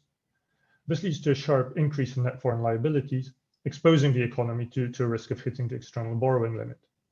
If this risk were to materialize, as is the case here, the vulnerable EME experiences a sudden stop, with a sharp increase in credit spreads and a fall in economic activity and a current account reversal. Once in a sudden stop, the policy dilemma facing EME monetary authorities is modified. A sharper policy tightening could help reduce inflation, and by limiting exchange rate depreciation would reduce the negative balance sheet effects. But as we'll now demonstrate, during such an episode, monetary policy is actually much less potent than IPF tools. So we now consider how IPF tools could affect the policy frontier of a vulnerable EME. To that effect, this slide compares the effects of the same shock considered previously, but under the baseline Taylor rule, shown here using solid blue lines, to cases in which authorities also sell FXI, red dotted lines, use CFMs by lowering taxes on capital outflows, black dashed line, or follow a Taylor rule augmented by a spread term, which is the green dashed line. Focusing first on FXI, we see that they can substantially reduce the depreciation of the exchange rate, allowing monetary policy to be more accommodative on account of more muted inflationary pressures. The gains in macroeconomic stability are particularly large if the intervention is strong enough for the economy to prevent a sudden stop, which is assumed here. In the medium run, however, the stronger exchange rate and domestic demand under FXI translate into less trade balance improvement, and consequently, a slower accumulation of net foreign assets. This creates an intertemporal trade-off for policymakers, as preventing a deep recession today comes at the cost of higher vulnerability in the future. As you can see in this chart, CFMs can also successfully limit the magnitude of exchange rate depreciation, potentially preventing a sudden stop. However, compared to FXIs, this intervention results in a much slower accumulation of net foreign assets, effectively worsening the intertemporal trade-off. As a consequence, the UIP risk premium stays elevated for longer, the exchange rate remains weak, and inflation high over the medium run. Ultimately, this depresses consumption and the trade balance. Comparing the effects of FXIs to CFMs to what can be achieved using standard monetary policy, leaning against exchange rate depreciation, it becomes clear that the latter is not particularly potent. But while the ability of IPF tools to improve near-term inflation output trade-offs makes them attractive, in the case of fairly transient shock, their appeal is somewhat diminished as the shock becomes more protracted. Basically, they weaken the turnaround in domestic borrowing that is needed to lower the risk of another sudden stop. This, in turn, increases risk at longer horizon. Okay, so the final thing we did, and I'm cognizant of the time here, is we looked at CFM and FXI policy rules, because we recognize that these may play an insurance role, for example, by limiting the endogenous buildup of risk associated with higher foreign indebtedness.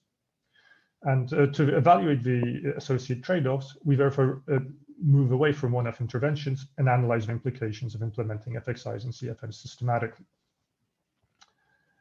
So there's a lot of we run stochastic simulations, and we put quite a lot of thought into how to conduct these. So these are selected scatter plots, which in the interest of getting to the actual rule, I won't have time to comment on.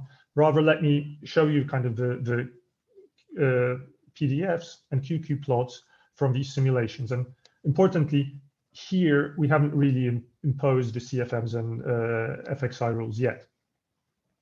So the first row demonstrates that sudden stop in our model generates a significant left tail in the distribution of output. So we have output clearly at risk in a vulnerable EME. The presence of occasionally binding constraints also limits the asymmetry in trade balance, as it prevents high deficits, occasionally leading to strong surpluses during the sudden stop episodes. And you'll see here that the CPI inflation actually features both left and far right tails, fatter than the normal distribution. What we did is we looked at the impact of two rules, speaking to two motives for intervening in FX market. One was an foreign exchange intervention rule, shown here at the top, and the other was the CFM rule. And what we kind of summarize our results in this table, where the rows report key moments, and the columns respond to different rules. And the last two show basically relative welfare gains according to a welfare criterion and loss function. If I'm going to take one more minute just to try and give you the gist of that, and then I'm going to conclude. So is that okay, Chris? Or are you going to cut me off? We're a little tight because it's Oliver. It just says 10 minutes since 2:21. Okay. So I think big picture, so let me try and summarize without going into too much detail. What we find is that reactive rules don't actually do a good job. And we find that they don't do a good job. They basically bring about welfare losses. However, one rule that performs impressively well actually is kind of a preemptive smoothing rule, which happens to address both the kind of inefficient fluctuations in value UIP caused by one friction and also eliminates the likelihood of sudden stops. The CFM, the preemptive CFM rules also works well. So from that point of view, preemptive rather than the reactive seems to be the message of our simulations. We do stress, however, that there are other considerations to consider, and kind of this slide confirms the finding that the smoothing rule, as opposed to the reactive rule, in the specific simulation we considered previously, can actually be very efficient at eliminating the sudden stop. Okay, so this brings me to the end of my presentation. So hopefully I've managed to illustrate and convince you how a mix of conventional monetary policy instruments and tools may improve monetary policy trade-offs and help mitigate downside risks. We stress that there are potential medium and longer term costs that need to be accounted for. There's considerable uncertainty, which perhaps we abstract away from to an extent, and there are considerations related to the development of FX markets, which ought to be taken into account. However, while future work is definitely needed to address these concerns, we hope that our analysis is a step in the right direction. Thank you. Well, thanks very much, Pablo. So Oliver de Groot will be our discussant.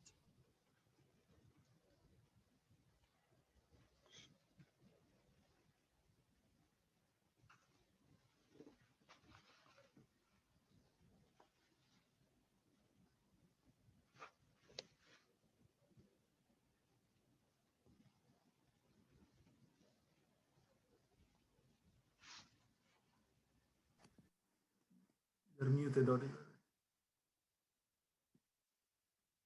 Oliver, you're muted.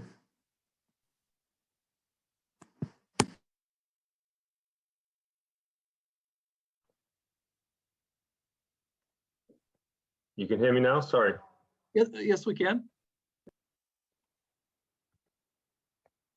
I was just starting by saying that I'm afraid there's been a little bit of a mix-up, because what I've read is your July 2020 working paper, and what I've seen from Pavel's presentation is that since then you've done quite a lot of work to the paper, and so some of the comments I'm going to make today are in fact things that it's very nice to see that you've included into the paper. So I will try and be relatively brief. There's obviously some change in notation as well that you've used in the paper, but I think the motivation for the paper is very clear, that the IMF wants to rethink its policy advice to emerging market economies. It is clear that flexible exchange rate regimes are not necessarily optimal for emerging market economies, and the main reason for that is financial market imperfections. And so what this paper does is build a new Keynesian model. And at least in the version that I read, there were two important nonlinearities that they introduced into the model. And this provided a motivation for foreign exchange interventions and capital flow management. Now, as I've seen, the financial block is one of the main things that has changed in the paper. And maybe it would be interesting at the end, Pablo, if you might tell us a little bit about why you made the changes that you did.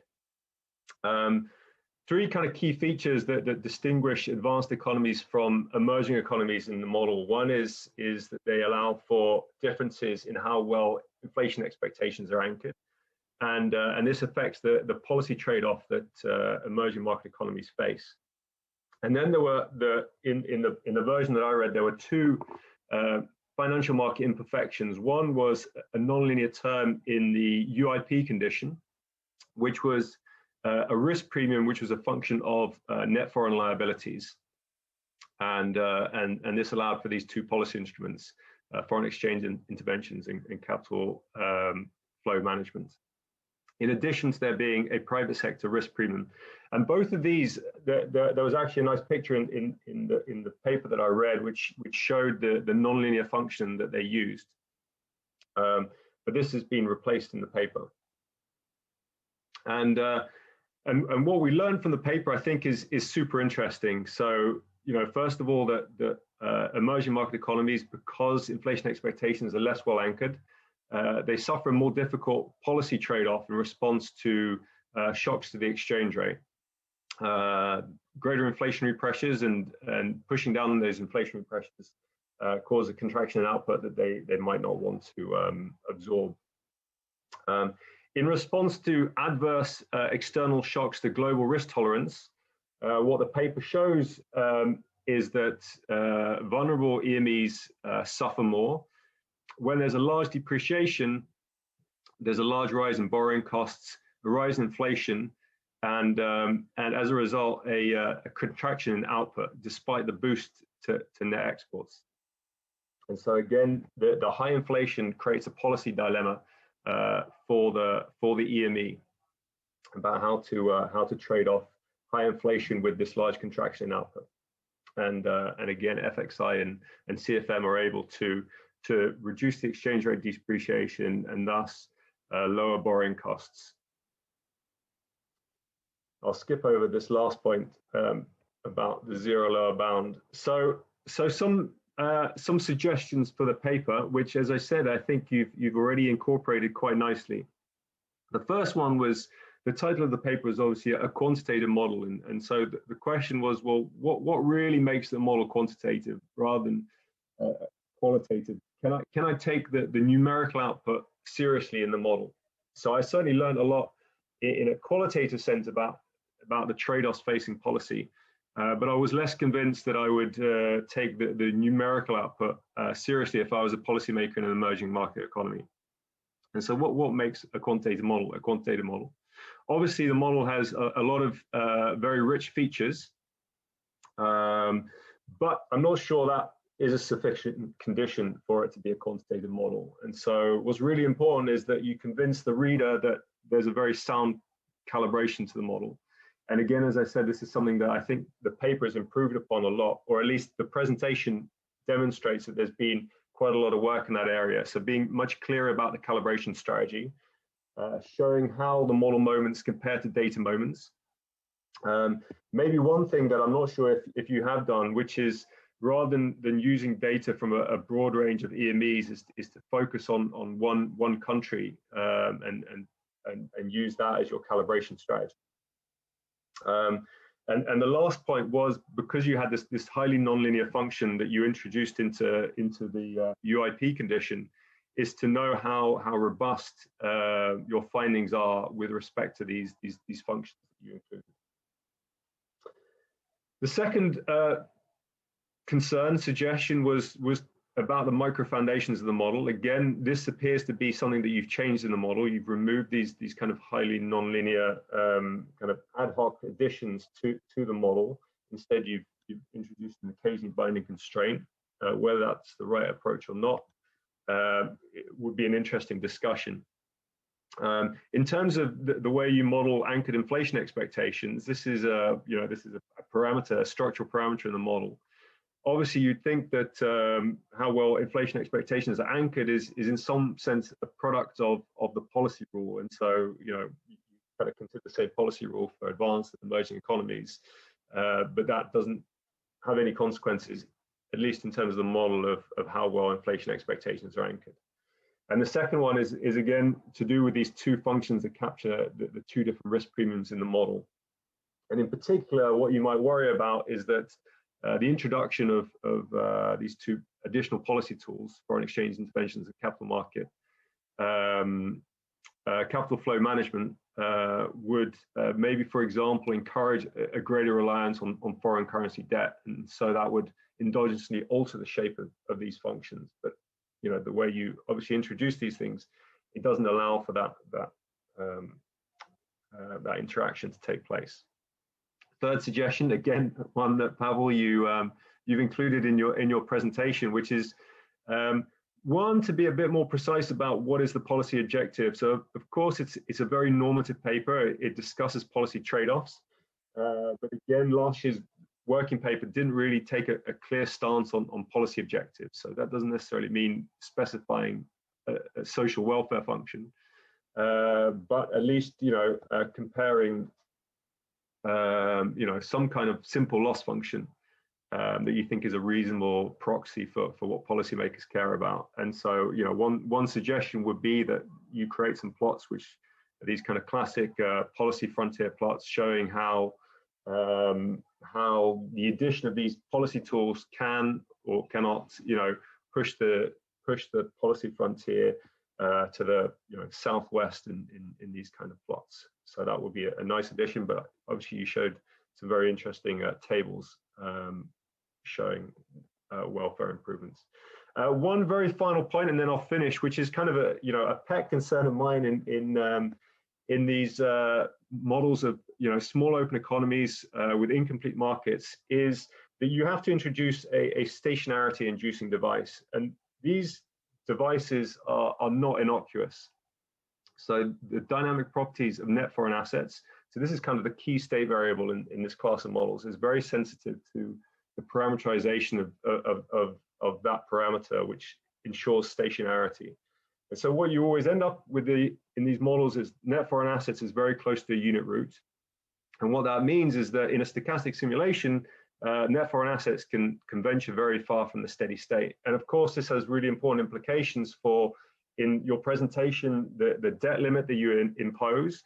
In the working paper version that I read, the implications in terms of the risk premium through this nonlinear function. And so the choice of this parameter has large consequences for a whole bunch of things that you cover to do with sudden stops and business cycle dynamics, including some others as well. So that's something that I think needs to be given a little bit more thought. But let me conclude in saying that I really enjoyed reading the paper. I will enjoy reading the updated paper when I see it. I think it addresses some really interesting and important policy questions, and I think that the model is really nice. But the direction that the paper needs to go is towards making sure that you really justify the adjective quantitative in the title. Thank you very much. Well, thanks very much, Oliver. Very informative discussion. I'll just turn it to Pablo for a minute if you want to respond to any particular comments, and then I know we're running over. We might have time for a question or so. Absolutely. So many thanks, Oliver, for the discussion, and my apologies for the mix-up. Obviously, we can only blame the IMF, but that's really not much of a consolation. So we submitted the latest version. So something, as you say, must have gotten lost in translation, and our apologies that you ended up reading something that we like less than what we presented today.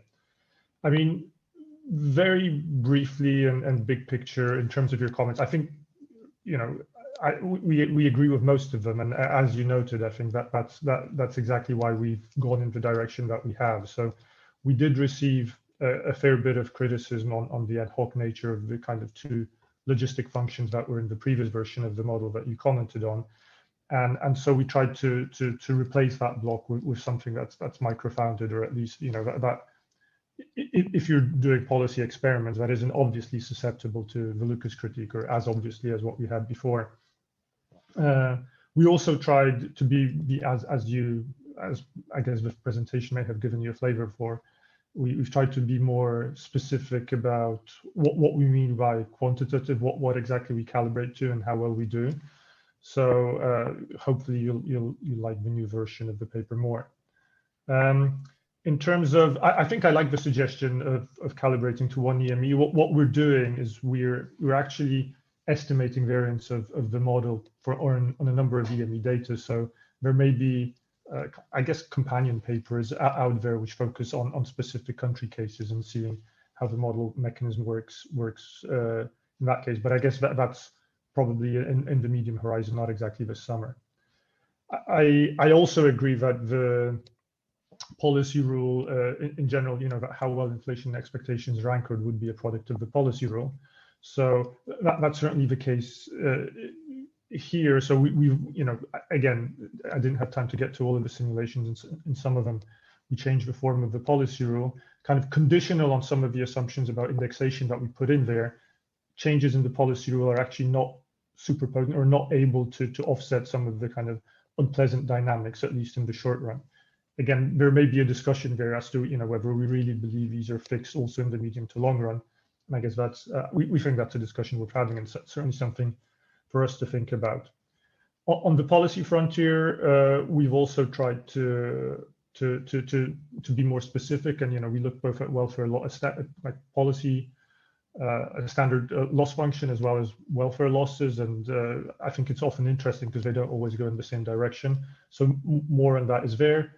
And the stationarity in that point is well taken, and I need to think of, you know, what exactly we have, but certainly that's something we'll think about a bit more. So all in all, I think that's an excellent discussion, and all points are very, very well taken and very much appreciated. Thank you. Well, thanks very much. And Juan, Pablo has a question. Yes, thank you. Thank you for the presentation. Things the model is, I know the model is complex, but you get ambitious being part of the emerging economy. One question that typically come in the emerging economies, why happen that we have these monetary policies that are so pro-cyclical sometimes? And I think that you have a model that maybe, I don't know, can take, following on Oliver's point, that maybe you can calibrate for particular emerging economy countries and try to see the difference regarding how well anchored are expectation with one feature that prevent monetary policy being countercyclical, or the dimension of financial friction, or the use of this capital flow management or FXI intervention, because maybe you can have country cases when you see that this inability to conduct monetary policy in a countercyclical way, maybe it's a combination of these things, and maybe you can take the model to see country cases when you can tackle this kind of thing. What element? Because I think that there is a great discussion regarding if you have problem of inflation, anchor inflation expectation, maybe you have these additional tools, or maybe you have the malfunction of the financial market that prevent the monetary policy to behave in a more countercyclical way. And maybe you can see, I don't know, think of outside of the model and maybe a little beyond.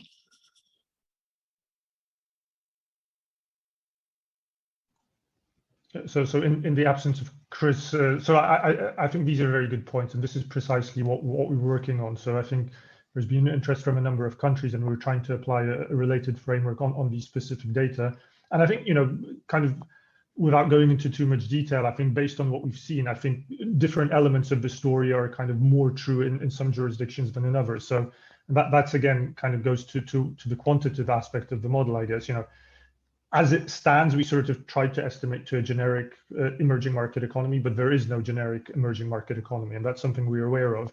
So, aspects of we hope aspects of the story will be true all over, but some are likely to be much more important in some jurisdictions than in others. So certainly something we're looking into and thinking about, and I think point on procyclicality is also well taken. Thank you. Great. So with that, I want to really thank all of our presenters, so Dario, Martina, and Pablo, as well as their discussants, for a very engaging and informative session this afternoon. With that concludes our meeting. And thanks again, everyone. So our discussants, I should have mentioned, of course, Karlye, Juan, Pablo, and Oliver. So thanks again, and have a great afternoon and weekend. Thank you all. Thanks all. Have a good